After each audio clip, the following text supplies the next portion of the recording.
আসসালামু আলাইকুম, সবাই কেমন আছেন? আশা করি সবাই ভালো আছেন।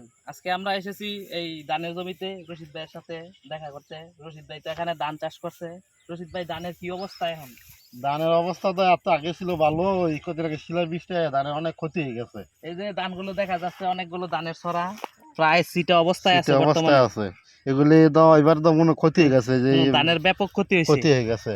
এই ধানগুলো কিন্তু যদি শিলাবৃষ্টিটা না হইতো তাহলে কিন্তু এবার ধানের উৎপাদন ফসল অনেক দ্বিগুণ বেড়ে যেত। দ্বিগুণ বেড়ে যেত। সেই তুলনায় এখন যে শিলাবৃষ্টিটা হয়ে ক্ষতিটা করছে, ধান একদম প্রায় 50% ধান নষ্ট হয়ে গেছে। এখন কিছু দেখা ভালো যাক আছে কি ইনশাআল্লাহ। হয়, আল্লাহ কি করে। আল্লাহ কি করে, ধানের এখন আল্লাহ চাইলে এখান উৎপাদনটা থেকে হইতে পারে ভালো অনেক কিছু কিছু। হতে পারে, কিন্তু বর্তমানে তো আমরা দেখতে পাচ্ছি ধানের যে অবস্থা, খুব নাজুক অবস্থা। এই জমিগুলো কিন্তু অনেকগুলো জমি করা হয়েছে এখানে, ধানের জমি। বিশেষ করে যে 28 ধানগুলো আছে, ওই ধানগুলো কিন্তু এখন কিছুটা পরিপূর্ণ হয়ে গেছে, ওইটা তেমন ক্ষতি হয় নাই। না, যে 29 ধানগুলো হয়েছে, এই ধানগুলোই কিন্তু ব্যাপক আকারে ক্ষতি হয়েছে এবং চিটা হয়ে গেছে। 29 ধানটা আগে বাড়ি যাওয়ার কারণে এগুলি ক্ষয়ক্ষতি বেশি হয়েছে, আর 28 ধানটা কিছু পরে বাড়িছে দেখে ক্ষতিটা কম হয়েছে। মানে 10-15 ধানটা দিনের ভিতরে আশা পরিপূর্ণ করি হয়ে গেছে 28 ধানটা, আর হ্যাঁ 29 ধানটা মাত্র নতুন বারু হয়েছে। বাড়িছে এই এই জন্য জন্য কিন্তু 29 ধানটা ওই সময় শিলা পড়ার কারণে ধানটা ব্যাপক আকারে ক্ষতি ক্ষতিগ্রস্ত হয়েছে। হয়েছে। এখন 10-15 দিন আশা করি ধান পুরোপুরি পরিপূর্ণ পরিপূর্ণ হয়ে হইব, যাবে। তখন দেখা যাবে যে ধানের কতটা ক্ষতি হয়েছে ক্ষতি এবং হয়েছে কতটা উৎপাদন হয়েছে। আর এখানে তো মনে করেন ধান তো মনে করেন একটি অনেক গুরুত্বপূর্ণ জিনিস।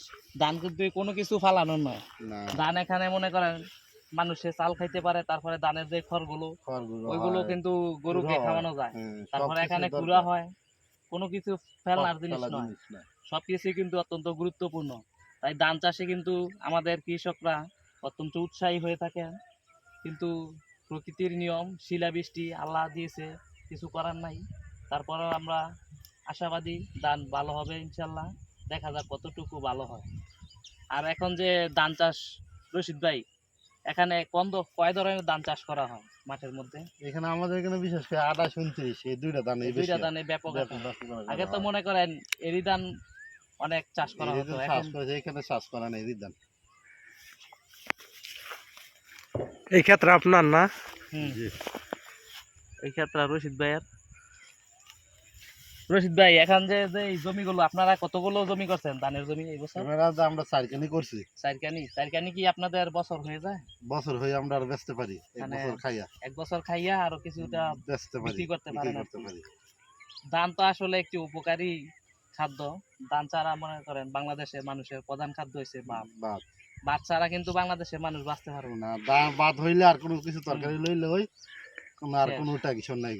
সারাদিনও যদি অন্য কোনো খাবার খায় পেট ভরতো না আমাদের না, বাঙালি। ভাত ভাত খাইতেই খাইতে হবে। হইবে।